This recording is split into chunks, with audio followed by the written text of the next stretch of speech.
Hello, welcome to another episode of Forgotten Cemeteries, Pacific Northwest. Today we're in Gleason Cemetery, which is located in Hubbard, Oregon, Clackamas County. It's also referred to as Whiskey Hill area. However, if you do an internet search, like on Google, Hubbard comes up as Marion County for some reason in Google. So I don't know if it's Clackamas or Marion. One of those two, take your pick. Alternative names to the cemetery include Meridian Road, United Brethren Cemetery, Parson, and Gleason. So let's go meet some of the local residents and hear their story. A little history behind Gleason Cemetery. You could find it on Google Maps. There is a very, very small patch of area where you could fit a truck at least. That's the only spot. And then you have to hike up this hill with a lot of brush. It is definitely in the middle of the woods. As you can see in front of us, there's a headstone there. It's a very overgrown cemetery. I don't think anyone's taking care of it, but it was established in 1876 per the Oregon Burial Site Guide. There is a sign down there that we just videotaped that says 1835, making it our oldest cemetery visited yet. There's supposed to be another sign here that says established in 1870 via the church. I have not seen that yet though. The Oregon Burial Site Guide estimates 25 to 100 burials. Find a Grave reports only 75% of the headstones recorded at around 51 burials, to give you an idea. It appears the Gleason family, for who the cemetery is named after, came to Oregon in 1851. That crew included Aaron, Amos Smith, Irving E., Minerva, and Parson. They would settle in Needy, Oregon in Clackamas County. Needy is also known as hardscrabble. I had to look up that word, and it's defined as hardworking and struggling. Apparently the name the town was needy due to its poverty rates. Poor town, basically. There also seems to be a plethora of children buried here and various unknown markers. Kind of pan around a little bit. This is what I'm walking through for the most part. It's very overgrown. I don't think anyone takes care of it. When I read online, people reported it as being abandoned for the most part. So let's go walk around, talk about some stories. Okay, here we have Parson and Mary Ann Smith Gleason. They appear to be the oldest of the Gleason family buried in this cemetery. The only origins I could find was that Mary was born in Connecticut. It's unknown where Parson was born. Mary will be on the left, Parson on the right. Parson's headstone is barely legible at this point. Mary's is doing all right. Parson on the right was born in 1799, and Mary Ann was born in 1798.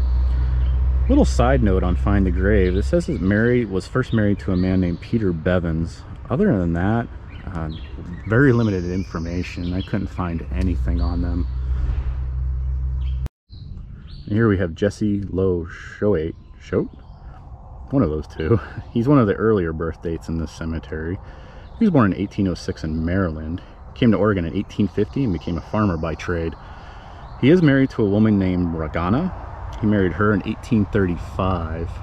She's to the right. I'll show you her headstone in a little bit. But one of the things my wife noticed was, looks like somebody filled in the lettering with whiteout. Really actually kind of good for me so you could actually read the headstones, because a lot of them very weathered, not taken care of. And here's Ragana. I think I'm saying that, Ragana. It's a cool name. Ragana Susan Owiggs Choate. Couldn't find anything on her, just that she was born in 1818, and whatever we said about Jesse.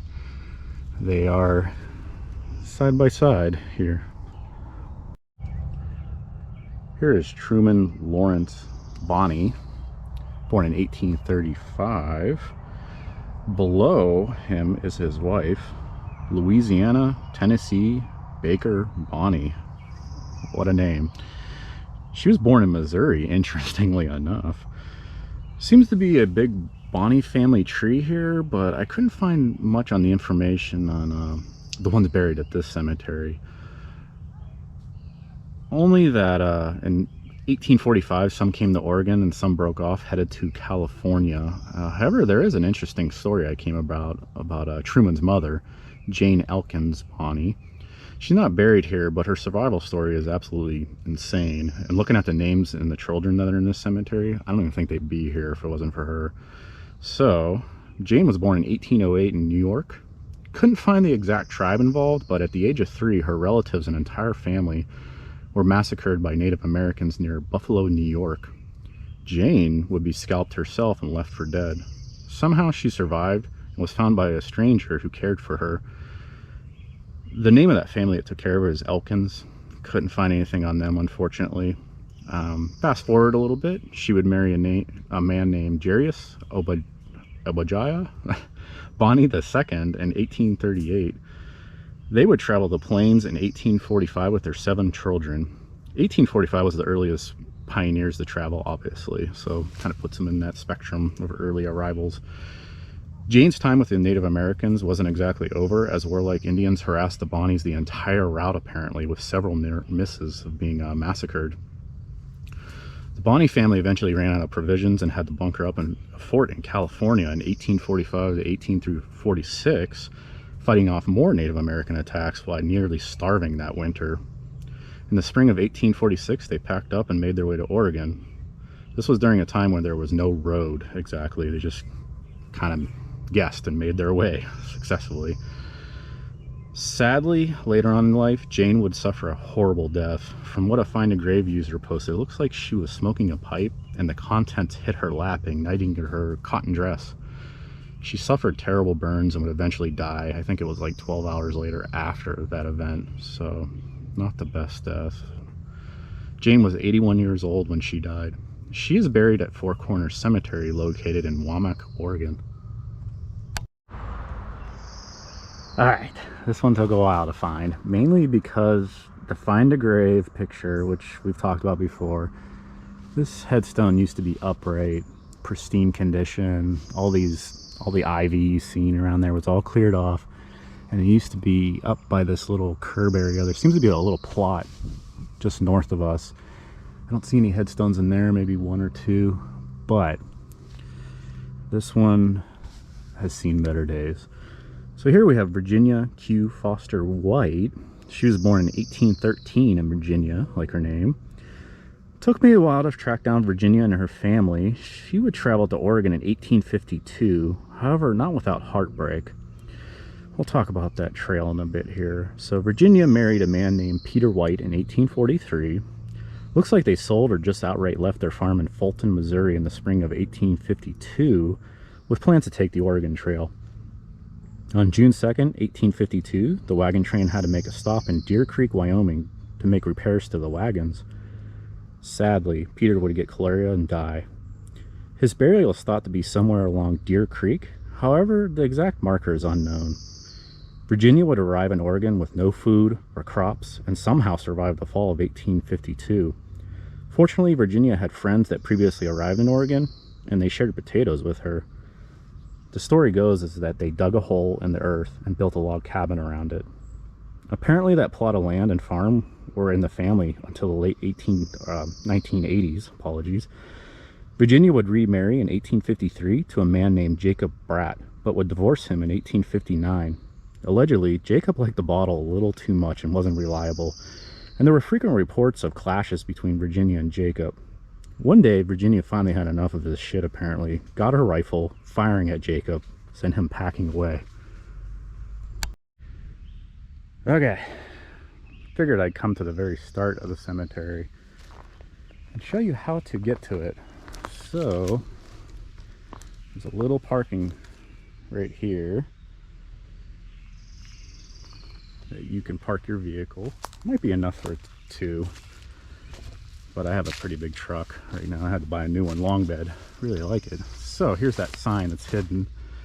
Gleason, Whiskey Hill Cemetery, established in 1835. And this is the path you have to take. I'll try to be as non-shaky as possible. I can't promise anything though.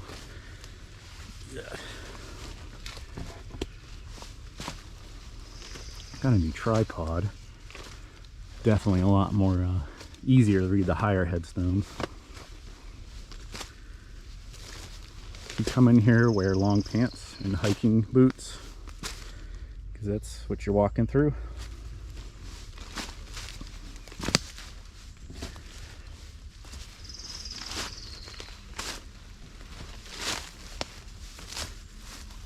And watch out for those little jerks.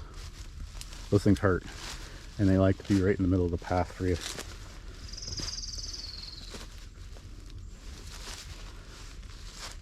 Thankfully, it's about 80 degrees right now. I wore a short-sleeved shirt, so all those daggers rip into my body, so that's awesome. I did not find the church sign. There used to be a church sign here that had a different establishment date. I'll try to add it to the video so you guys know I'm not lying. Cool little park bench here. You need to escape the world for a little bit, because I don't think anyone visits this place. Maybe local families.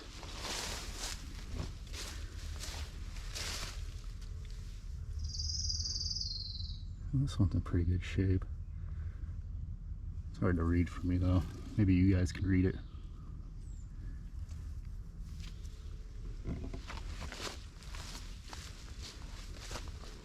There's Virginia. Talk about her and her story. Doesn't take shit from anyone apparently. There's a little curb here indicating a plot. We got 1, 2, 3. Wow. Let's take a closer look.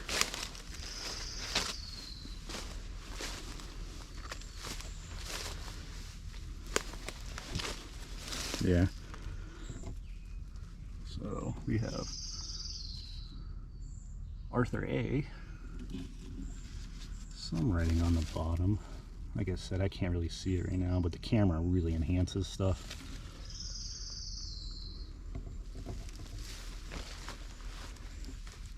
And here we have Marianne Gleason. Talked about her. Carson's wife.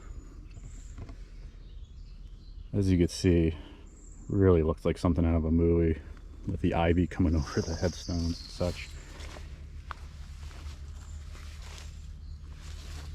And Parson. Very difficult to read for me, again, but I'll leave it up to you guys.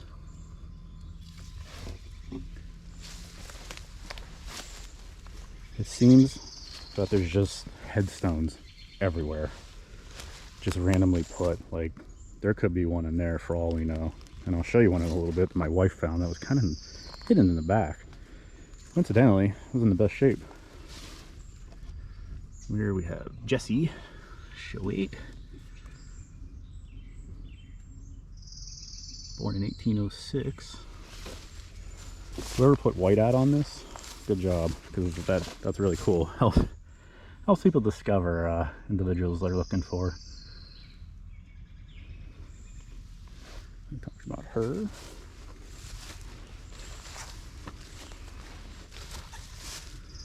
I think this is Esther A. I believe. 35 years old when she died.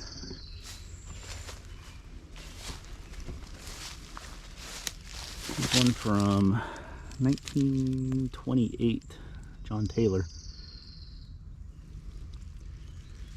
I think the last person buried here had the last name Fish. I want to say Dino Fish? Ow, jaggers are attacking me. Get away. I was going to walk back there, but instincts say no.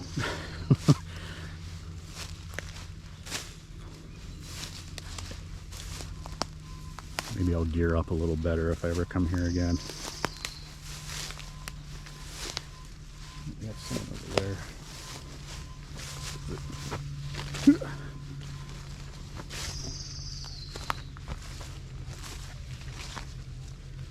If you come here, be careful. There is a headstone busted right in the middle of the path.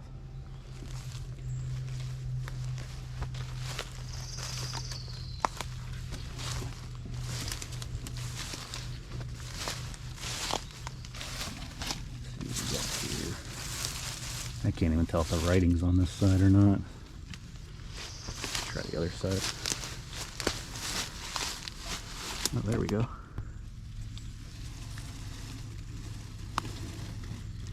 It's another Gleason. Oh, and I can't tell. It starts with a G, whatever it is. G something Gleason, I believe, or maybe a C.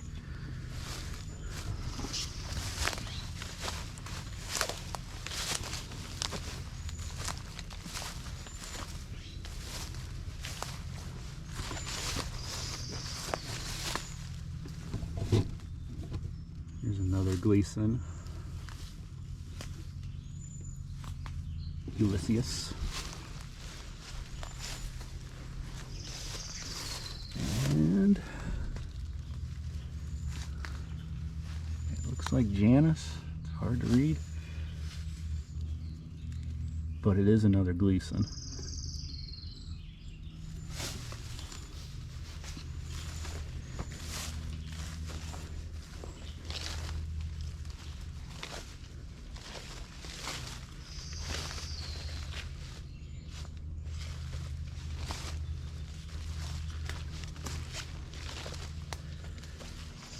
Alright, we got one right, they're just kind of just randomly put along the path. There is a guy way back there. I'll try to make my way to him or her. Not sure who it is yet. This looks like Mary Hansen, wife of O. Hansen. Where's O. Hansen at? Maybe he's back here. Oh my god.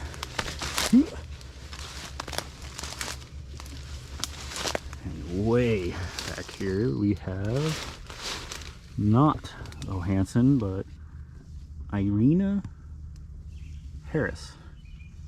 Born in 1856, died in 1877.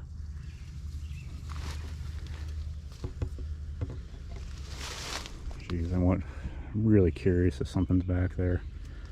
It's so hard to get to.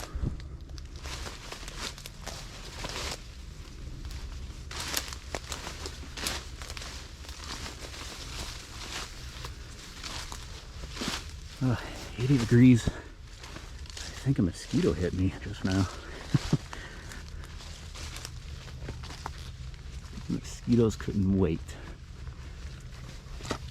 Oh boy, I don't know if I can read this one. Wife of Daniel Briggs.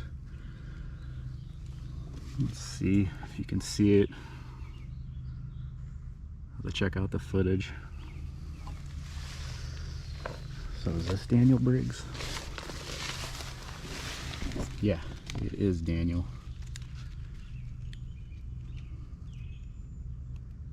Looks like he, geez, I can't tell. Yeah, died in 1890.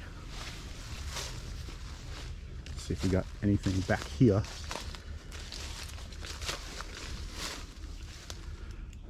I don't see anything. Just Mr. Spider in front of us. We won't disturb him. Probably spent all night making that web.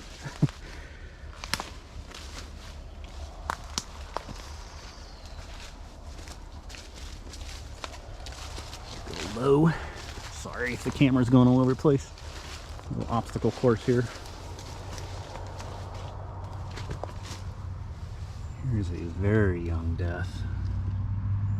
Waylon B., son of Bigelow, 1889 to 1889, only a couple months old. By themselves by the looks of it here.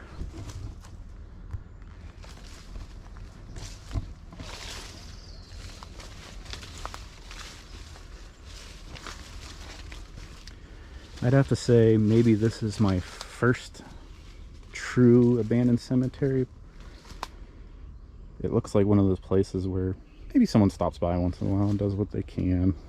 The whiteout was a great idea, whoever did that. There's Bonnie. Born in 1867, died in 1898. Another young death. Edward. A lot of young deaths here. And we have more Bonnies we talked about. Talked about Tennessee. Tennessee, Louisiana. What a cool name. I just thought it was funny she was born in Missouri. Oh, way back here in the back. We have Robert B. Inc. Oh boy. 1868, died in, I think that says 1886. Strange writing, but his headstone's in great shape. That's the first time we've seen that. The Holy Bible written actually on the headstone.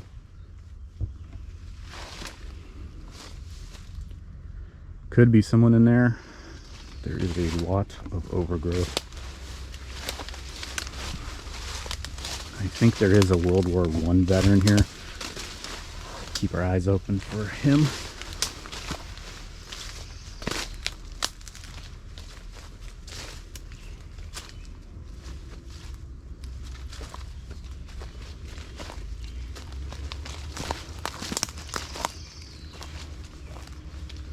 Okay, kind of just opens up back here.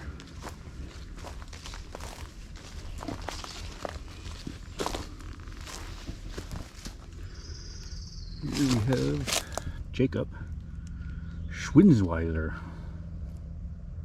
think I read they were from Switzerland. Born in 1826 on that guy. And then we have Carly Mann, I think that says. And another Schwitzweiser in 1829.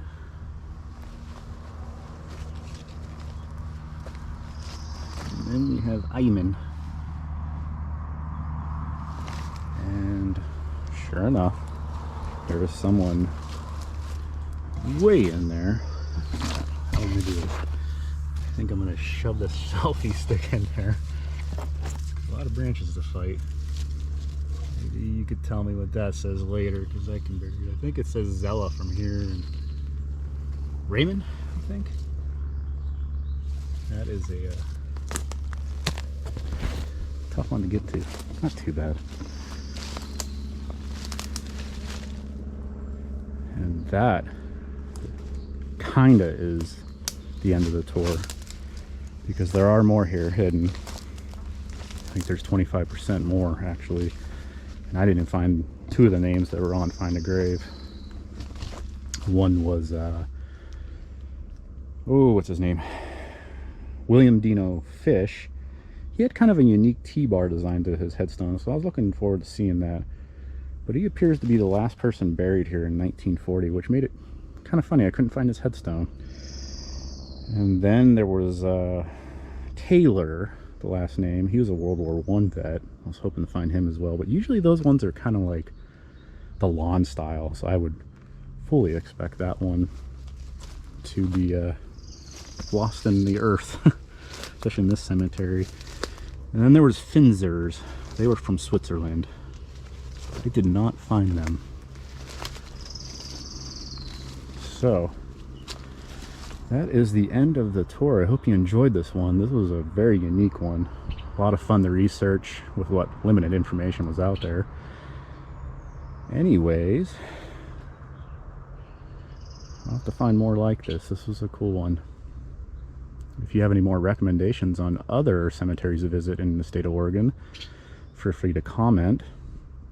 I hope you enjoyed the video and have a great day. Alright, a little bonus content. Did find the sign. Gleason Cemetery, established in 1870. Hopewell United Church of the Brethren. I wonder if they still even exist. But you could see completely overgrown.